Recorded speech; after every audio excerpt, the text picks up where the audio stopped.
Hey, happy Wednesday, everybody. Last week we ended with social proof. Now we're still covering these 7 principles laid out by Scott Caputo.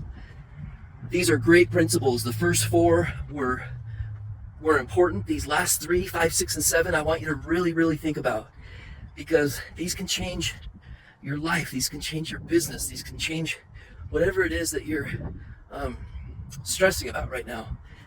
These can help any type of communication that you're having, whether it be with customers, whether it be with family, whether it be with colleagues or partners, but most importantly with yourself.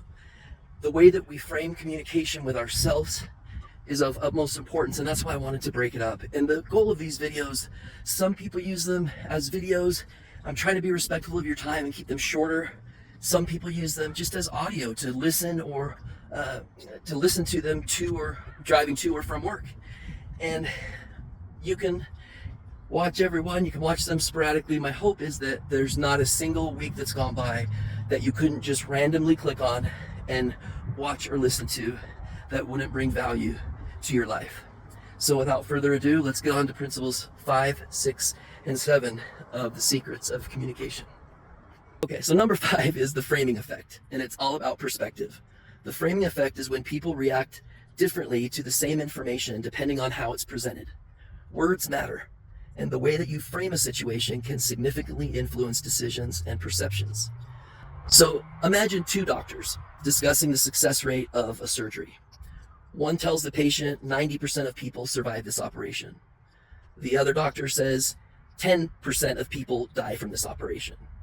Although both statements are correct and the same information, the framing affects the patient's decision. The first doctor's positive framing makes the procedure seem safer and more appealing, while the second doctor's negative framing creates fear and hesitation. So my takeaway of framing and the framing effect is be mindful of how you present your information.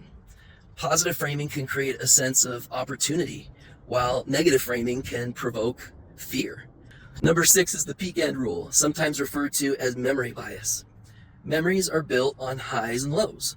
The peak end rule suggests that people judge an experience largely based on how they felt at its most intense point at the peak and at its conclusion, the end, rather than the total sum of the experience. Disney parks are masters of the peak end rule. While visiting, you might wait in long lines and spend a ton of money, like guilty of that. Make sure you're there. You want to make sure the most thrilling rides they make them unforgettable, right? And they often end the day with a magnificent fireworks display and show. These peaks and the satisfying and experiencing of these exciting rides create a lasting positive impression, leading visitors to recall the day as magical and worth repeating despite any earlier inconveniences. They're going to remember the thrill of the ride and the fireworks display.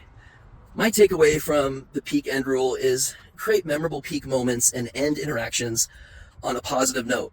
Whether you're closing a meeting, finishing a project, or wrapping up a conversation, ensure that the ending is strong and leaves a positive impression. And the last principle, number 7, is the anchoring bias. The power of first impressions is really the name of the game. Anchoring bias occurs when people rely too heavily on the first piece of information they receive, the anchor, when they make decisions. And once the anchor is set, it's difficult to adjust away from it, even when presented with new information. So imagine dining at a high-end restaurant and opening the menu and you see $150 steak as one of the first items listed. Even if you have no intention of ordering such an expensive, meal, this initial price sets the anchor for what you perceive as normal. As you continue reading the menu, you notice that there's a $60 entree, and that suddenly doesn't seem so extravagant and high-priced. The restaurant has strategically anchored your perception, making mid-range items appear more affordable and increasing the likelihood that you'll spend more than you initially planned. My takeaway of anchoring bias is anchors don't always have to be realistic options. There's an ethical piece to this. By setting a high anchor early on, restaurants can subtly guide customers toward more expensive choices, making mid-tier items feel like better value. And just some final thoughts before we close. These 7 principles that were originally laid out by Scott, they're They aren't just abstract theories, they're powerful tools that can shape behaviors and influence decisions. By understanding and applying these concepts, you can elevate your communication, whether you're persuading a client, whether you're negotiating a deal, or inspiring your team, or maybe even your family. The secret to effective influence lies in respecting the natural human tendencies and using them ethically to create win-win situations for everyone involved. I hope that you enjoyed this week's lesson. I'll see you next week. Thanks so much, guys. Bye. Happy Wednesday.